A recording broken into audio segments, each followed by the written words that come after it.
सोचिए जरा, आज से लगभग 2300 साल पहले क्या ऐसा हो सकता था कि आपकी गली में घूमता एक साधारण सा भिखारी, कोई डांसर या एक सन्यासी भी असल में सरकार का गुप्तचर हो?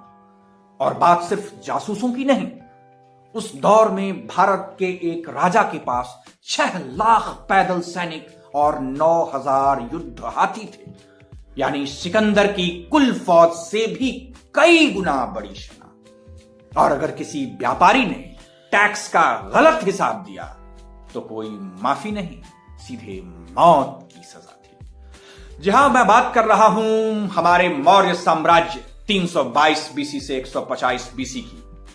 अगर आप बीपीएससी की तैयारी कर रहे हैं तो आपने किताबों में इसके बारे में बहुत कुछ पढ़ा होगा, लेकिन आज हम सूखी तारीखें याद करने नहीं बैठे हैं। आज हम बिल्कुल दोस्तों की तरह आराम से चर्चा करेंगे कि चाणक्य और चंद्रगुप्त से मिलकर उस जमाने का सबसे पावरफुल और खौफनाक सिस्टम आखिर बनाया कैसे गया था।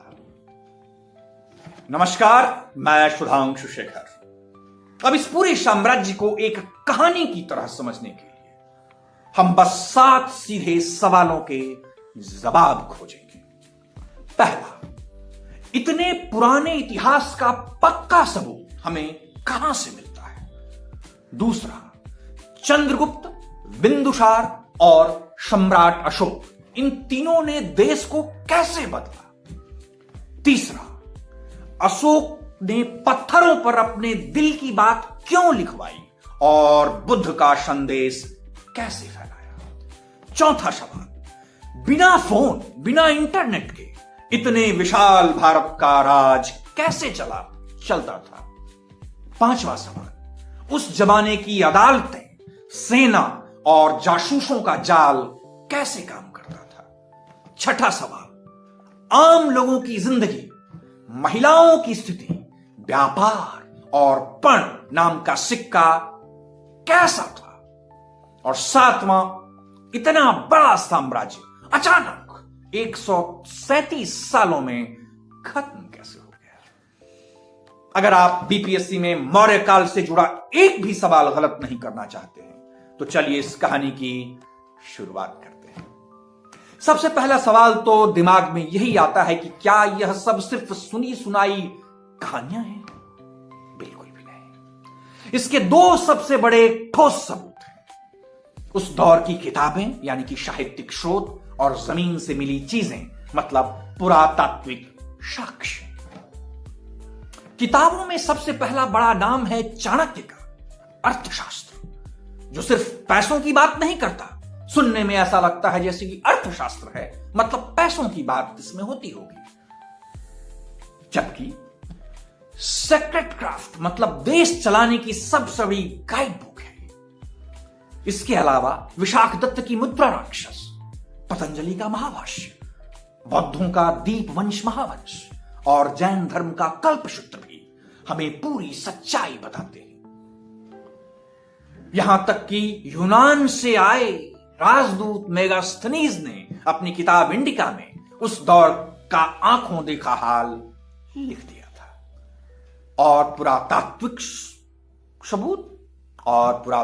सबूतों की बात करें तो अशोक के 40 से ज्यादा अभिलेख, मतलब पत्थरों और खंभों पर लिखे सरकारी संदेश आज भी मौजूद हैं, जिन्हें 1837 में पहली बार जेम्स प्रिंसेप ने पढ़ा था।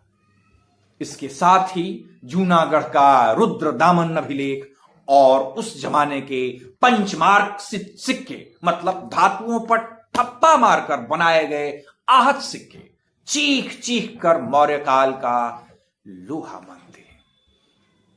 अब जब हमें सबूत मिल गया तो आइए जानते हैं कि इस साम्राज्य को खड़ा करने वाले वे 3 नायक कौन थे।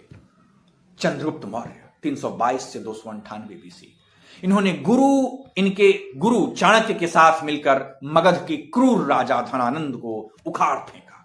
305 बीसी में ग्रीक राजा सेल्यूकस निकेटर को ऐसा हराया कि उसने संधि करके अपनी बेटी हेलेना की शादी चंद्रगुप्त से कर दी। अपनी जिंदगी के आखिरी दिनों में चंद्रगुप्त ने जैन धर्म अपनाया और कर्नाटक के श्रवणबेलगोला जाकर सल्लेखना मतलब जैन धर्म के अनुसार बिना कुछ खाए पिए उपवास रखकर शांति से अपने प्राण त्याग दिए। दूसरा बिंदुसार 298 से 273 बीसी। चंद्रगुप्त के बेटे जिन्हें दुश्मनों का सफाया करने के कारण अमित्रघात कहा गया, इसके दरबार में मिस्र के राजा ने डायनोसिस नाम का अपना राजदूत भेजा था। याद रखिएगा, एग्जाम में ये क्वेश्चन आता है। और तीसरा सम्राट अशोक 273 से 232 बीसी, जिसका असली राज्याभिषेक 269 बीसी में हुआ। ये अभिलेखों में खुद को देवा नाम प्रिय प्रियदशी मतलब दो जो देवताओं का प्रिय हो और देखने में सुंदर हो कहते हैं।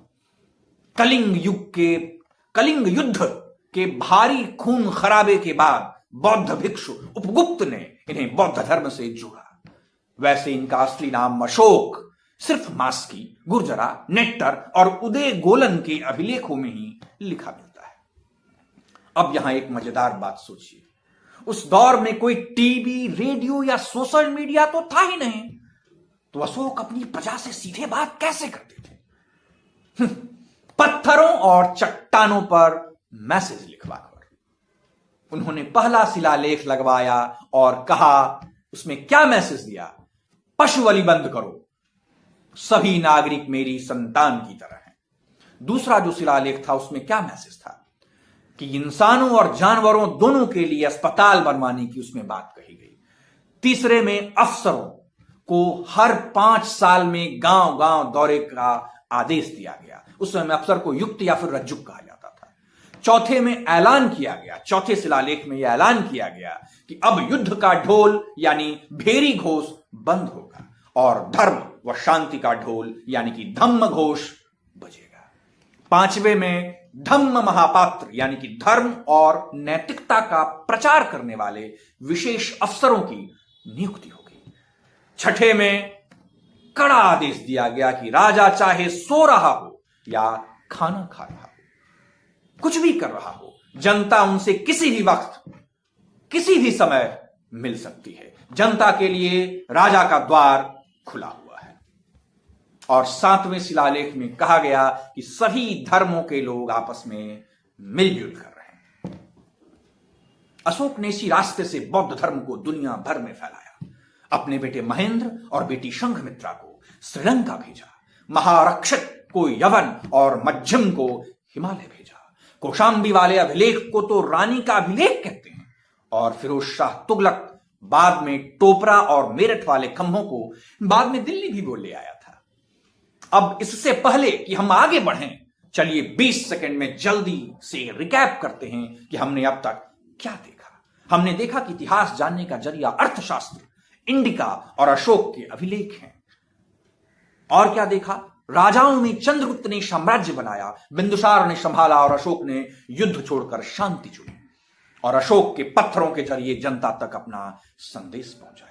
अब आगे बढ़ते हैं और देखते हैं कि इतने विशाल देश का राजकाज और कानून व्यवस्था बिना टेक्नोलॉजी के कैसे चलती थी।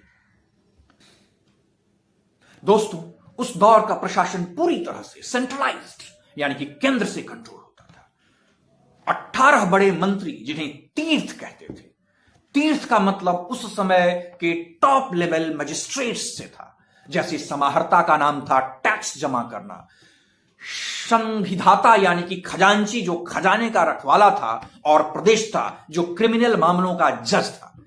इसके अलावा 26 अलग अलग विभागों के अध्यक्ष हुआ करते थे। अब आगे बढ़ते हैं। प्रांत जिन्हें चक्र कहते थे। पूरे साम्राज्य को 5 प्रांतों यानी कि राज्यों में बांटा गया था जिन्हें चक्र कहते थे, और हर प्रांत का गवर्नर राज परिवार का कोई कुमार या फिर आर्यपुत्र ही बनता था। अब गांव का ढांचा कैसा होता था ये समझिए। सबसे छोटी इकाई गांव थी जिसका हेड ग्रामीण था, ग्रामीणी था। ग्रामीण का जो हेड था वो ग्रामीणी था, और 10 गांवों का पूरा हिसाब किताब या डेटा रखने वाले अधिकारी को गोप कहते थे, जो 10 गांवों का हिसाब रखता था। अब बात करते हैं उस सुरक्षा तंत्र की जिसने पूरे भारत को बांध कर रखा एक सूत्र में। अदालतें कैसी थी? 2 तरह के कोर्ट होते थे, धर्मस्थीय यानी कि सिविल कोर्ट या फिर दीवानी अदालत जो जमीन या फिर शादी के मामले देखती थी, और कंटक शोधन यानी कि क्रिमिनल कोर्ट या फौजदारी अदालत जो मारपीट और चोरी की सजा तय करती थी। जासूस जिन्हें गूढ़ पुरुष कहते थे, गुप्तचर व्यवस्था कैसी थी? गुप्तचरों को गूढ़ पुरुष कहते थे और इनका पूरा डिपार्टमेंट महामात्य सर्प कहलाता था। ये दो तरह के थे। संस्था, पहला संस्था जो एक ही जगह दफ्तर बनाकर काम करते थे, और दूसरा संचरा जो सन्यासी या फिर नर्तक बनकर घूम घूम कर गुप्त खबरें लाते थे। पुलिस वालों को रक्षण कहा जाता था, जो सिविल पुलिस थे उनको रक्षण कहा जाता था। सेना की व्यवस्था कैसी थी? चाणक्य की नीति पर बनी सेना में पैदल, घुड़सवार, हाथी और रथ यानी कि चतुरंगबल सेना थी। मेगास्थनीज के मुताबिक चंद्रगुप्त के पास 6 लाख पैदल और 9 लाख हाथियों की बेहद खतरनाक सेना थी। अब जरा यह भी समझ लेते हैं कि उस समय आम जनता की जिंदगी कैसी थी और व्यापार कैसे चलता था, समाज कैसा था। मेगास्थनीज ने समाज को 7 जातियों में बांटा था। पहला दार्शनिक, दूसरा किसान, तीसरा अहिर, चौथा कारीगर, 5वां सैनिक, छठा निरीक्षक और 7वां सभासद। उसने कहा कि भारत में गुलाम यानी कि दास नहीं है, जबकि चाणक्य ने, इसमें थोड़ा कंट्रोवर्सी है, चाणक्य ने 9 तरहों के दासों की बात लिखी है। महिलाओं की स्थिति क्या थी? औरतों को दोबारा शादी करने का हक था।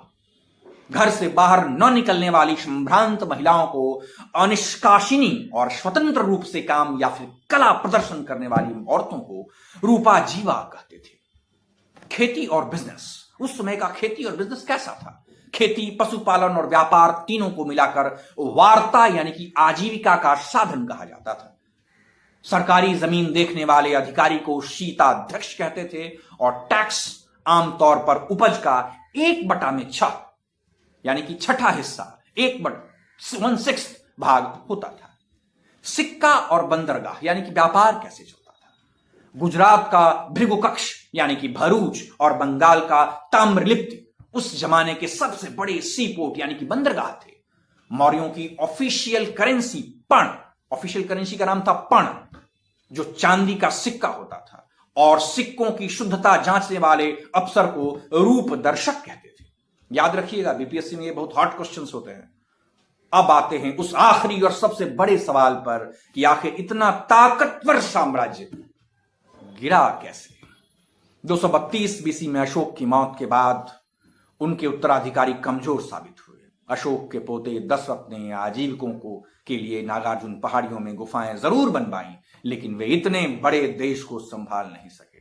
धीरे धीरे आर्थिक तंगी बढ़ी और सिस्टम टूटने लगा, और आखिरकार 185 बीसी में अंतिम मौर्य राजा बृहद्रथ जब अपनी सेना का निरीक्षण कर रहे थे, तभी उनके अपने सेनापति पुष्यमित्र शुंग ने उनकी हत्या कर दी। इसी के साथ मौर्य साम्राज्य का अंत हो गया और शुंग वंश की शुरुआत हुई। तो दोस्तों, यह था मौर्य साम्राज्य का पूरा सफरनामा। अगर आप इस 7 कड़ियों को एक कहानी की तरह जोड़कर याद रखेंगे तो बीपीएससी की परीक्षा में आपका एक भी कॉन्सेप्ट या फिर फैक्ट नहीं छूटेगा। अब आप मुझे कमेंट में बताइए, आपको क्या लगता है कि क्या अशोक की अहिंसा की नीति ने सेना को कमजोर किया, या फिर बाद के अयोग्य राजा साम्राज्य के पतन का कारण बने? अपनी राय जरूर शेयर कीजिए, लगातार पढ़ते रहिए और अपनी तैयारी में जुटे रहिए। बहुत बहुत धन्यवाद।